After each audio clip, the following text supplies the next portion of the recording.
మన్యం విప్లవీరుడు, స్వాతంత్ర సమరయోధులు, మనందరికీ స్ఫూర్తిదాత, ఈ ప్రాంతాన్ని వెలుగులో తెచ్చిన గొప్ప మహనీయులైన అల్లూరి సీతారామరాజు గారి 128వ జన్మదినోత్సవం ఇక్కడ జరపడం జరిగింది. ఇక్కడ ఏదైతే మనం ఈ ప్రాంతంలో ఉన్నామో ఇదే ప్రాంతంలో ఆ రోజున సెబస్టియన్, రూదర్ఫోర్డ్ వీళ్ళంతా కూడా ఈ ప్రాంతంలో ఉండేవారు. ఇది ఓల్డ్ తహసీల్దార్ ఆఫీస్. ఈ ఆఫీస్లోనే సెబస్టియన్ పనిచేస్తున్న కాలంలోనే అల్లూరి సీతారామరాజు 1922 నుంచి ఈ విప్లవ పోరాటాలు చేశారు. అనంతరం మరి బ్రిటిష్ వారి యొక్క దుర్మార్గమైన ఎత్తుగడల వలన ఆ రోజు అతను మరి స్వర్గస్థులైన ఆయన ఇచ్చిన స్ఫూర్తి ఈ ప్రాంతంలో మొత్తం అల్లూరి సీతారామరాజు జిల్లా అంత అణువణువు ఉంది.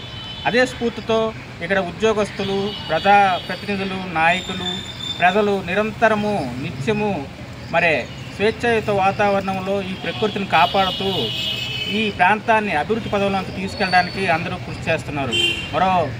మరో కొత్త ప్రపంచాన్ని అల్లూరి సీతారామరాజు ఏదైతే ఊహించారో ఒక స్వేచ్ఛాయుత భారతావని ఈ ప్రాంతం అంతా కావాలని అది ఇక్కడ కొనసాగుతుంది. ఇటీవల ప్రభుత్వం తీసుకున్న అనేక చర్యలు ఈ ప్రాంత అభివృద్ధికి బాగా దోహదం చేస్తున్నాయి. అల్లూరి సీతారామరాజు నివసించిన లేదా అతను నడయాడిన ప్రాంతాలన్నీ కూడా టూరిజం స్పాట్స్గా ఇటీవల ప్రభుత్వం ప్రకటించి మన కృష్ణదేవపేట నుంచి అటు అరకు వరకు కూడా అనేక టూరిజం కార్యక్రమాలు చేస్తున్నాయి. అల్లూరి సీతారామరాజుని హత్యగావించిన రూదర్ఫోర్డ్ ఉండే ప్రాంతం ఏదైనా లంబసింగి ఇప్పుడు ప్రపంచంలోనే ఉత్తమమైన టూరిస్ట్ స్పాట్గా తయారైంది.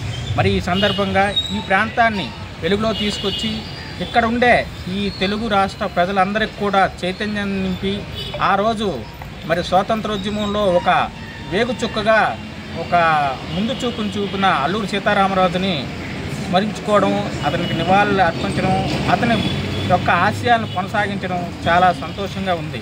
మరి ఈ సందర్భంగా ఇక్కడ ఉన్న ప్రజలకే కాకుండా దేశ ప్రజలందరికీ కూడా మరొక్కసారి అల్లూరి సీతారామరాజు 128వ జన్మదిన శుభాకాంక్షలు తెలియజేస్తున్నాం.